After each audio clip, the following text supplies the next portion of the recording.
नमस्कार दोस्तों, मैं कृष्णमूर्ति आप सभी का स्वागत करता हूं आपके यूट्यूब चैनल में।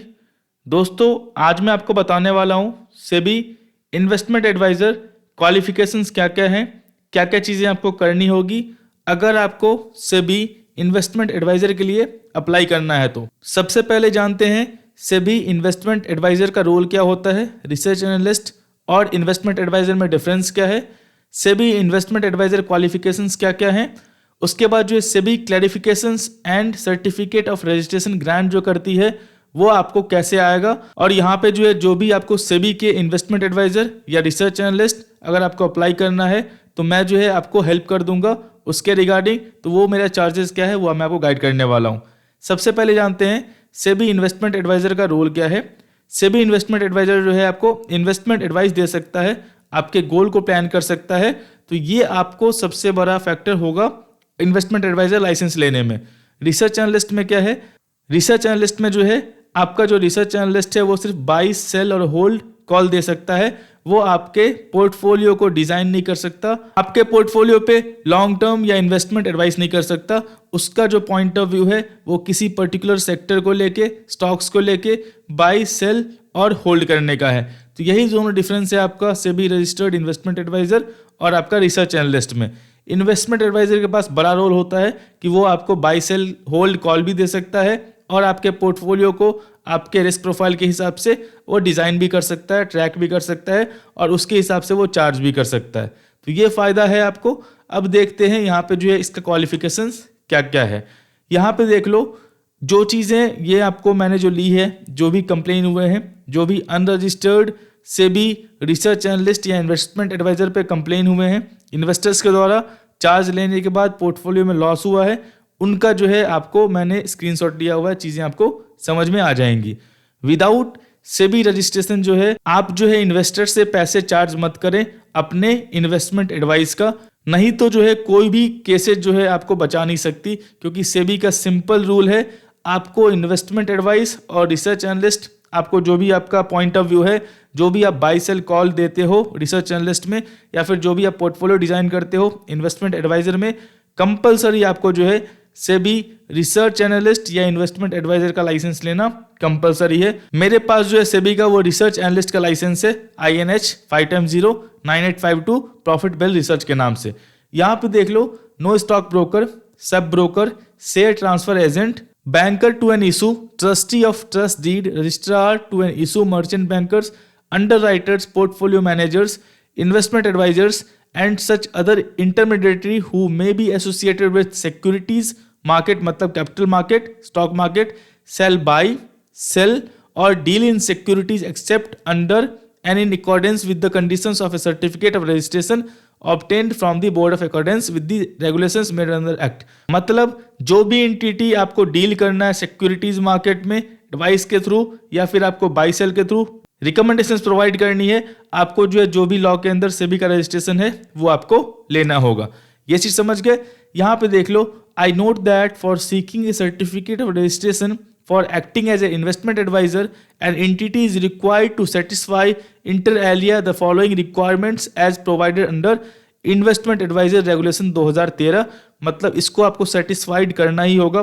कोई बोलते हैं सर मैं NISM 10A 10B पास कर लूँ, क्या मैं एडवाइस दे सकता हूँ, पैसे चार्ज कर सकता हूँ? नहीं, जब तक आपके पास सेबी का रजिस्ट्रेशन नंबर नहीं है तब तक जो है ये काम आप मत करें। मैं आपको एडवाइस कर रहा हूँ, नहीं तो जो है सेबी आपको मानने वाली नहीं है। सेबी कोई मर्सी जो है सुनने वाली नहीं है। और कंप्लेन होता है तो जो एक्शंस इन पे हुआ है वही एक्शंस आप पे हो सकता है। सिंपल सा रूल है, आप लाइसेंस ले लो, थोड़ा टाइम लगेगा, आप लाइसेंस ले लो, लाइसेंस के बाद जो है फ्री माइंड ओपन है आपका, वो जो भी चीजें होता है कंप्लायंस फॉलो करो और काम करो, पैसे लो, कोई आपको रोकने वाला नहीं है। यहाँ पे देख लो, an application for seeking certificate of registration COR बोलते हैं इसको, to be made to local office. आप जो है सेबी के लोकल ऑफिस में अपना डॉक्यूमेंट सबमिट कर सकते हो। रजिस्ट्रेशन के रिगार्डिंग रीजनल ऑफिस और हेड ऑफिस आप डायरेक्टली सेबी के मुंबई ऑफिस में सेंड कर सकते हो। Of SEBI as the case में भी इन फॉर्म ए, जब भी आप फॉर्म फिल करोगे लास्ट में आपका फॉर्म ए डाउनलोड होगा, चाहे वो रिसर्च एनालिस्ट का हो या इन्वेस्टमेंट एडवाइजर का हो, साथ में डॉक्यूमेंट सबमिट करें और सेंड करें, चाहे लोकल ऑफिस में सेबी के या रीजनल ऑफिस में या हेड ऑफिस में, for IA regulations 2013 along with non refundable application fee. जो फीस आप पे करोगे वो नॉन रिफंडेबल है। ये चीज समझ गए। फॉर्म ए जो है वो आपको रजिस्ट्रेशन के लिए अप्लाई करने के लिए आपको मांगा जाता है। इसके बाद आते हैं the applicant in case of individual investment adviser और its principal officer in case of non individual investment adviser, मतलब आप पार्टनरशिप फॉर्म में कंपनी चला रहे हो या फिर आपका कॉर्पोरेट बॉडी है, तो यहाँ पे shall appropriately qualified as certified as under, ये जो है आपको क्वालिफिकेशंस होने चाहिए अगर आपको लाइसेंस के लिए अप्लाई करना है, तो वो बताने वाला हूँ। यहाँ पे ध्यान रखना, मैं चीज़ें बता दूंगा फिर भी आप पूछोगे मेरे से, जो चीज़ें हैं उसको ध्यान से सुनना। उसके अलावा जो है आप एलिजिबल नहीं हो, आपको इसमें से ही जो है जो की चीज़ें लिखी गई हैं वो आपको करना होगा। बाद में मत पूछना सर मैं बीटेक हूँ, मैं ग्रेजुएट हूँ, मैं बीए हूँ, मैं एलिजिबल हूँ। जो भी लिखा हुआ है मैं एक्सप्लेन कर देता हूँ। अगर आप सेटिस्फाई करते हो इसके अंदर तो आप एलिजिबल हो, नहीं सेटिस्फाई करते हो तो आप एलिजिबल नहीं हो। सिंपल टर्म में बता रहा हूँ, वो चीज़ ध्यान रखना। ए प्रोफेशनल क्वालिफिकेशन, प्रोफेशनल का मतलब होता है आप फाइनेंस फील्ड में काम कर रहे हो तो फाइनेंस फील्ड के रिगार्डिंग ही डिग्री चाहिए। प्रोफेशनल मतलब ऐसा नहीं है कि आप डॉक्टर का काम कर रहे हो और प्रोफेशनल एमबीए भी है, बीटेक वाले भी हैं तो बीटेक वाला डॉक्टर का काम कर सकता है, नहीं। प्रोफेशनल का मतलब जिस फील्ड का आपको लाइसेंस चाहिए, जिस फील्ड का आपको एक्सपर्टीज चाहिए, उस फील्ड का ही आपको डिग्री होना चाहिए, तो वो चीज़ ध्यान रख लेना। तो यहाँ पे और पोस्ट ग्रेजुएट डिग्री और post graduate diploma, post graduate मतलब होता है ग्रेजुएट नहीं। अगर आप ग्रेजुएट हो तो भूल जाओ, आप इस कैटेगरी में नहीं आते हो, बिल्कुल नहीं आते हो, खासकर इन्वेस्टमेंट एडवाइजर में।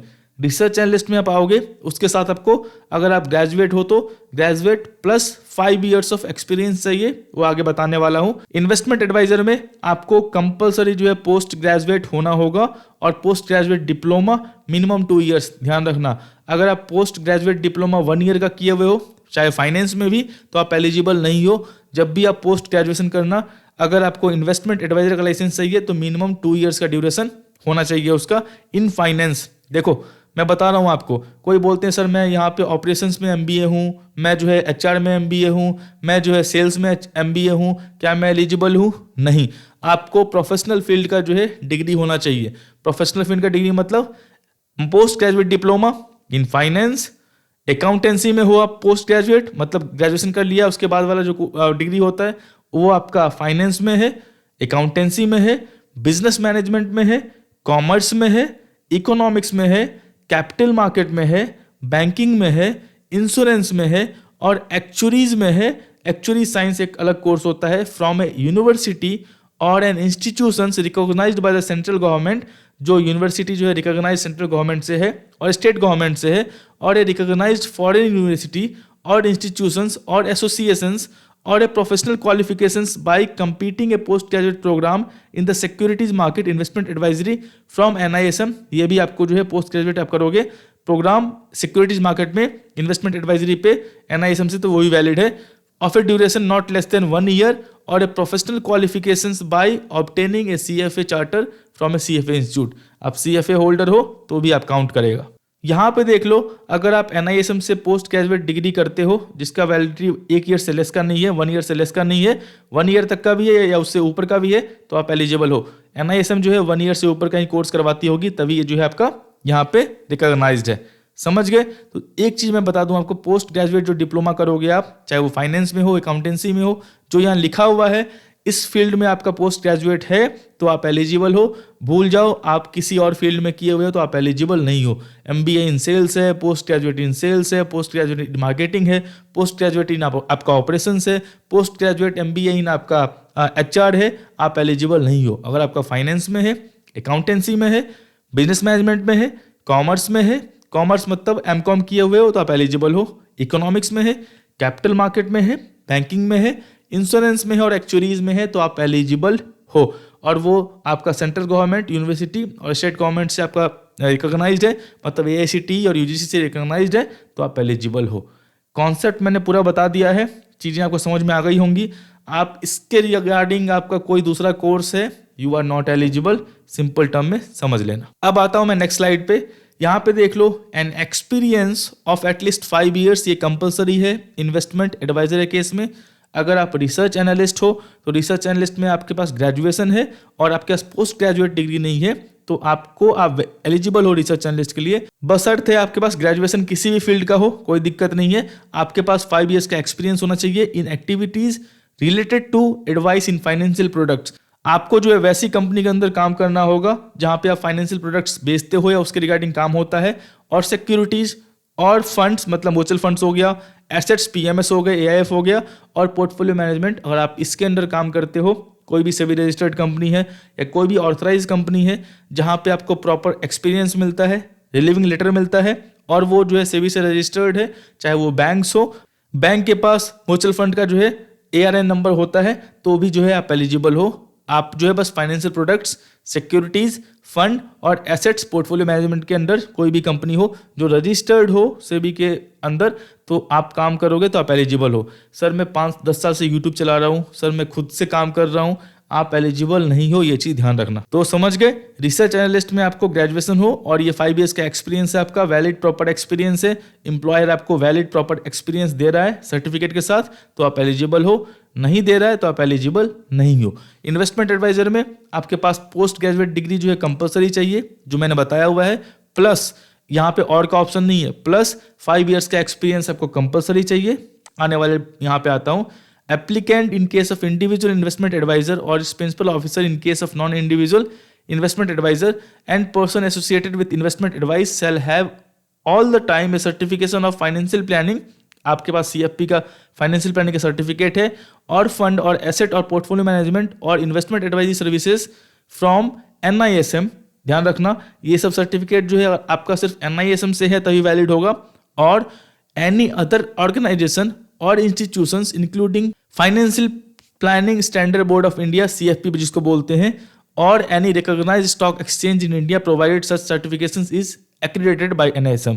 मतलब जो भी NISM सर्टिफिकेट को एक्रीडेट करती है, वैलिड करती है, अगर आपने वहां से किया हुआ है तो आप एलिजिबल हो। सिंपल टर्म में समझो, अगर आपने NISM से जो है सर्टिफिकेट कर रखा है, NISM 10A, 10B और NISM 15 रिसर्च एनालिस्ट के लिए, तो आप एलिजिबल हो। तो समझ गए इन्वेस्टमेंट एडवाइजर में क्या क्या चाहिए। यहाँ पे आपके पास पोस्ट ग्रेजुएट डिग्री चाहिए, चाहे वो MBA का हो, चाहे वो मास्टर्स का हो, इस फील्ड में तो आप एलिजिबल हो।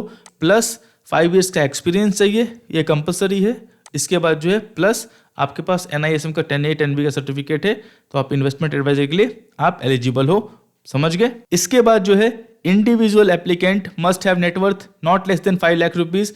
अगर आप इंडिविजुअल इन्वेस्टमेंट एडवाइजर अप्लाई कर रहे हो तो 5 लाख रुपीज से कम का आपका नेटवर्थ नहीं होना चाहिए। मतलब बैंक अकाउंट में 5 लाख रुपीज है, CA आपका नेटवर्थ बना देगा, तो आपको 5 लाख रुपीज पुट करने पड़ेंगे। अगर आप नॉन इंडिविजुअल हो, कंपनी है प्राइवेट लिमिटेड या कंपनी के तौर पे आप ओपन करना चाहते हो, तो आपको 50 लाख रुपीज जो है रखना पड़ेगा नेटवर्थ के लिए, वो ध्यान रखना। अगर आप इंडिविजुअल हो तो 5 लाख रुपीज चाहिए, अगर आप कंपनी ओपन करना है तो 50 लाख रुपीज का नेटवर्थ आपको एनी टाइम आपके बैंक अकाउंट में होना चाहिए, क्योंकि रजिस्ट्रेशन मिलने के बाद भी आपको हर 3 मंथ्स के बाद जो है सेबी आपको नेटवर्थ सर्टिफिकेट मांगेगी CA के द्वारा, जो भी CA ऑथराइज है। तो समझ गए, जो भी आपका रिक्वायरमेंट है मैंने क्लियरली बता रखा है।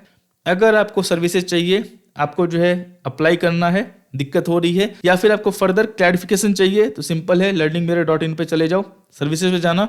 जो भी मेरा सभी रजिस्ट्रेशन का जो है कंसल्टेंसी फीस होगा 990 रुपीज का, वो आप पे करो और इस नंबर पे मुझे स्क्रीनशॉट सेंड कर देना, मैं आपको कॉल बैक कर लूंगा। जो भी आपका रिक्वायरमेंट होगा कि आप एलिजिबल हो या नहीं हो, पहले आपका सब कुछ क्लियर है या नहीं है, मैं आपको गाइड कर दूंगा। एक बार आप क्लियर हो गया सब कुछ, आपका सब कुछ क्लियर है, किसी भी से लाइसेंस मिलने की चांसेस आपको 90% 95% है, तो जो है आप एप्लीकेशन के लिए अप्लाई कर सकते हो। एप्लीकेशन का अप्लाई करना है आपको तो उसका अलग चार्ज है, क्योंकि उसमें डॉक्यूमेंटेशन होते हैं, बहुत सारी चीज़ें होती हैं। पहले आप जो है कंसल्टेंसी फीस जो है वो पे कर दो कि आप एलिजिबल हो या नहीं हो। पता चले आपने अप्लाई कर दिया रजिस्ट्रेशन के लिए और आप एलिजिबल हो ही नहीं, तो जो पैसे होंगे आपके रजिस्ट्रेशन वाले वो चले जाएंगे। तो जो डॉक्यूमेंट लगती है, जो चीज़ें लगती हैं, क्योंकि मैंने अप्लाई किया हुआ है, रजिस्ट्रेशन नंबर लिया हुआ है, तो चीज़ें मैं गाइड कर सकता हूँ। तो पहले जो भी होता है पहले आप अच्छे से समझ लो, जो भी चीज़ें हैं, आप एक बार एलिजिबल हो जाओगे। एक बार आपको लाइसेंस मिल गया तो फिर दिक्कत नहीं है, फिर आप जो है बिजनेस आराम से कर सकते हो अक्रॉस इंडिया, और चीज़ें आपको प्रॉस्पेक्ट आपको मिलेंगी। तो दोस्तों मैं आशा करता हूँ चीज़ें मैंने बता रखी हैं, एक्सप्लेन कर रखा है, आपको समझ में आया होगा। वीडियो अच्छा लगे कृपया लाइक करना, सब्सक्राइब करना और शेयर करना। तब तक के लिए दोस्तों धन्यवाद।